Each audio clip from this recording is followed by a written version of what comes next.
की परंपरा है। सो कलयुग को अभय दान दिया। देखो कलयुग अर्जुन के वंश में उत्पन्न, अब किसी भी है ना राजा से तुम्हें डरने की जरूरत नहीं है, मैं तुम्हें आश्रय दे रहा हूं। लेकिन सुनो, नवर्तितव्यम भवता कथंचन क्षेत्रे मदीये त्वम धर्म बंधु।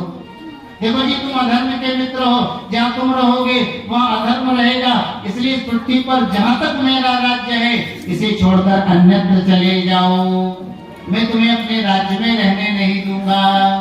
कलयुग प्रार्थना करने लगा, महाराज सारी पृथ्वी आपकी ही तो है, पृथ्वी के जितने भी बड़े बड़े राजा या महाराजा लोग हैं सब आपके अधीन हैं। अब ऐसी स्थिति में कहाँ जाऊं?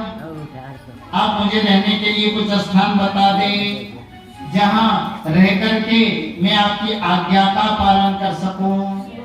देखो महाराज परीक्षित ने 4 स्थान अभ्यर्थितस्तदा तस्मै स्थानानि करेदधो द्यूतं पानमिस्त्रियासूना यत्रा धर्मश्चतुर्विधा। देखो जी, 4 जगह अधर्म निवास करता है, इसलिए 4 जगह पर तुम भी जाकर निवास करो, क्योंकि तुम अधर्म बंधो, तुम अधर्म के मित्र हो, इसलिए जहां धर्म रहता है वहां तुम जाकर के रहो। जुआ में, मदिरापान में, परिस्त्री गमन में और हिंसा। कलयुग ने कहा महाराज ये 4 स्थान रहने के लिए पर्याप्त नहीं है, थोड़ी सी कृपा और हो जाती तो आनंद हो जाता। तो राजा परीक्षित के मुख से निकल गया, रजो वेरम च पंचमम, 5वें में तुम सोने में भी निवास करो। देखो जी, 5 जगह कलयुग का निवास है, और कल्याण चाहने वाले भक्तों को इन 5 बुराइयों से बचना चाहिए। अथे तानी न सेवेत बुभुसु पुरुषा क्वचित, विशेष तो धर्मशीलो राजा लोकपति गुरु। राजाओं के लिए, धर्माचार्यों के लिए, हरि भक्तों के लिए, कल्याण चाहने वाले मुमुक्षु पुरुषों के लिए इन 5 बुराइयों से बचना चाहिए। देखो सबसे पहले जुआ नहीं खेलना चाहिए, जुआ में कलयुग का निवास है। जुआ खिलाने वाला धनवान हो सकता है, जुआ खेलने वाला धनवान हो जाए यह असंभव बात। हमारे एक संत कहा करते थे, जुआ से प्राप्त लक्ष्मी वेश्या की तरह होती है। वेश्या स्त्री से कोई अपना घर बसाना चाहे नहीं बसेगी, जुआ से प्राप्त लक्ष्मी से चाहे कि मैं जीवन में सुख को, समृद्धि को, शांति को प्राप्त कर लूं, यह असंभव। जुआ कभी नहीं खेलना चाहिए। लेकिन ये भी हमारे समाज में रोग है, बड़ी बड़ी लाठियां सरकार चला रही, करोड़ों करोड़ों का सट्टा लोग लगा रहे। कितने ही तो बुरा मत मानो, बाबा जी के पास ही चले जाते हैं, चौका पंजा छक्का बाबा मिल जाए एक बार में करोड़ों जो है हाथ लग जाए। देखो भैया, जुआ हमें कभी भी नहीं खेलना चाहिए, जुआ में कलयुग का निवास।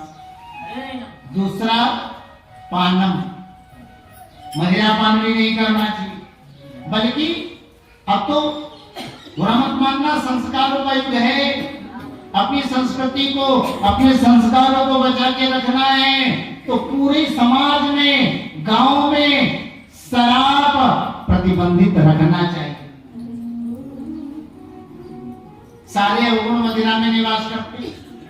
कई लोग कहते हैं बाबा पी लेते हैं तो क्या बुरा करते हैं, ये भी समुद्र मंथन से निकले हुए 14 रत्नों में एक रत्न है। भैया ठीक है, ये भी 14 रत्नों में एक रत्न है, लेकिन याद रखिए ये रत्न दैत्यों का रत्न है, देवताओं का रत्न नहीं।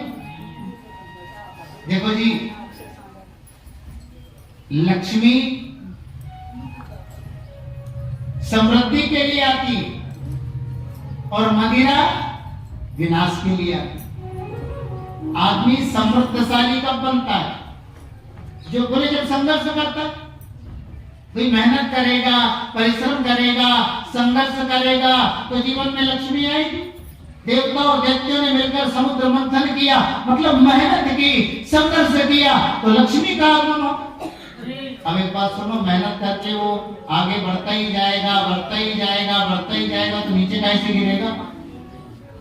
बोले जब धन के, वैभव के, प्रतिष्ठा के, पद के अभिमान में मदिरा पान करने लग जाएगा, उसी दिन से उसका पतन प्रारंभ हो जाएगा। इसलिए देखो जी, मदिरा भी अपने समाज में प्रतिबंधित होना चाहिए।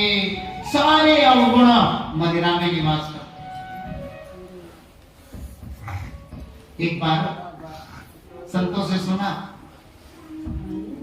एक ब्राह्मण बालक का जनेऊ संस्कार हुआ और वो पढ़ने के लिए काशी गया। रास्ते में एक बावड़ी थी, वहां पहुंच गए। उस पर एक प्रेत रहता था। प्रेत ने उस ब्रह्मचारी को देखा, सो कहा सुन, या जो भी आता है ना उसे मैं मारता हूं। अब तुम आ गए तो तुम भी मेरे हाथों मरोगे। ब्राह्मण बालक के बुद्धिमान ने पढ़ने के लिए जा रहा है। जी प्रेतराज, आप मार करके क्या करते हो? बोले जो भी आता है उसे मैं मारता हूँ और मार करके भूत बना लेता हूँ। जितने भूत देखे हो ना बेटे, ये सब मेरे ही हैं, मैंने मार मार के भूत बनाए। अब तुम आ गए तो तुम भी मरोगे और भूत बनो। ब्रह्मचारी ने बुद्धि लगाई, अब यहाँ आया तो मरूंगा, ठीक है, लेकिन अभी आप मुझे मारोगे ना तो आपको एक भूत तो मिलेगा, लेकिन अनपढ़ भूत मिलेगा। अब उठाते देखो, मैं काशी में अध्ययन करने के लिए जा रहा हूँ और अध्ययन करके फिर मैं लौटूंगा, तब आप मुझे मारना, ताकि आपको एक पढ़ा लिखा विद्वान जो है भूत मिलेगा। प्रेतराज ने कहा वापस आओगे? ब्रह्मचारी ने कहा बिल्कुल, अध्ययन करके मैं वापस आऊंगा। देखो पुराने लोग बात के जो है धनी होते थे। अब वो काशी गया, अध्ययन किया, व्याकरण, वेदांत, इतिहास, पुराण, न्याय और अध्ययन करके वापस है वही बावड़ी के पास। प्रेतराज खुश हो गया। ब्रह्मचारी आ गया? बोले हाँ। अध्ययन करके आया? बोले बिल्कुल, व्याकरण, वेदांत, न्याय सब कुछ। प्रेत के मन में दया आई, इसने सत्य का पालन किया है, इसलिए अपने नियम में भी कोई ढिलाई करनी चाहिए। देखो एक मौका देता हूं बचने का। अगर तुम परीक्षा में पास हो गए, सुरक्षित अपने घर चले जाना, लेकिन फेल हो गए तो मरना भी पड़ेगा और भूत भी बनना पड़ेगा। अभी तो सिद्ध प्रेतराज है, सुंदर महल बन गए। महल के अंदर सुंदर स्त्री है, मांस मदिरा के बने हुए भोजन है, हाँ शराब रखी हुई है, नन्हा सा बालक खेल। देखो बेटा, ये चारों ही पाप है, पर फिर भी एक पाप तुम कर भी दोगे तो भी क्षमा है, नहीं करो तो अच्छी बात, पर एक पाप भूलवश तुमसे हो भी जाए तो भी मैं क्षमा कर दूंगा, लेकिन एक से ज्यादा बन गया तो क्षमा नहीं करूंगा। अब ब्रह्मचारी बैठा, भूख लग रही है, सामने बढ़िया बढ़िया मांस मदिरा के जो है पकवान, अरे हम ब्राह्मण हैं, गंदी चीजों का सेवन नहीं करना। सुंदर स्त्री है, मन में काम आ रहा है, नहीं जी मैं ब्रह्मचारी हूं, मुझे सदाचार का पालन करना चाहिए। एक तरफ मदिरा, अपनी तो नहीं आ रही, भूख भी जोर से लगी, क्या करें? एक काम कर ले, शराब पीना छोटा पाप, व्यभिचार करना, हत्या करना, मांस भक्षण करना ये बड़े पाप है। नशा ही तो है, पिएंगे नशे में टुल्ल हो जाएंगे और पड़ जाएंगे, रात बीत जाए। एक कर लो, रात कट जाएगी। तो छोटा पाप समझा, सबसे बड़े पाप को सबसे छोटा पाप, और पी गए। अब जहां शराब पिया, शराबी को जो है अपने ज्ञान नहीं रहता है, तो धर्म का ज्ञान कहां से रहे? अब नशा आया तो मांस मदिरा खा, अब तृप्ति हो गई, काम अंतर में जगह, तो विचार करने के लिए बड़ा। उस स्त्री ने कहा अरे उस बालक के सामने ऐसे पाप कर रहे हो, तो उस बालक को मार डाला और उस स्त्री के साथ जो है रात्रि गमन करता। मतलब कहने का, प्रेत ने एक पाप क्षमा किया था, लेकिन इसने चारों ही कर दी।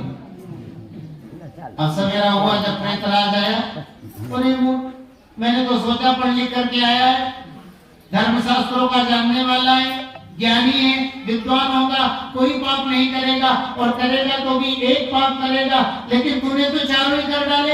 अर्थात तू मनुष्य होने लायक नहीं है, तू भूत बनने लायक ही है। उसे मारा और भूतों की मंडली में मिला। तो देखो जी, मदिरा भी अपने आप में बुराई है, हमें जुआ नहीं खेलना चाहिए। हमारी नई पीढ़ी कहां जा रही है? आज चौराहे चौराहे पर महाराज अंडों की दुकान, मांस की दुकान हमारे देश में जो खुल रही है, ये हमारे देश का सौभाग्य नहीं है, दुर्भाग्य है। पर हमारी आने वाली पीढ़ी में संस्कार नहीं आएंगे, हमारी समाज की व्यवस्था जो है गड़बड़। राम जी के देश में हमारा जन्म हुआ, खाने के लिए कितना सुंदर नाना प्रकार के मेवा मिष्ठान है, नाना प्रकार के अन्न है, नाना प्रकार के फल है, नाना प्रकार की सब्जियां हैं, पीने के लिए स्वच्छ जल। हमें अपनी परंपराओं पर ध्यान देना चाहिए। ऋषियों के देश में हमारा जन्म हुआ है, एक से बढ़कर एक हमारे यहाँ फल है, एक से बढ़कर एक हमारे यहाँ मिठाइयां हैं, एक से बढ़कर एक हमारे यहाँ सब्जियां हैं, लेकिन फिर भी देखो गंदगी में है ना हमारी पीढ़ी जो है मुंह मार रही है। ये हमारे लिए दुर्भाग्य की बात। हिंसा में भी कलयुग का निवास है, और परिस्त्री गमन इससे भी हमें बचना चाहिए, लेकिन अधर्म पूर्वक प्राप्त सोने में भी कलयुग का निवास है। तो हमें इन पांचों बुराइयों से बचना चाहिए।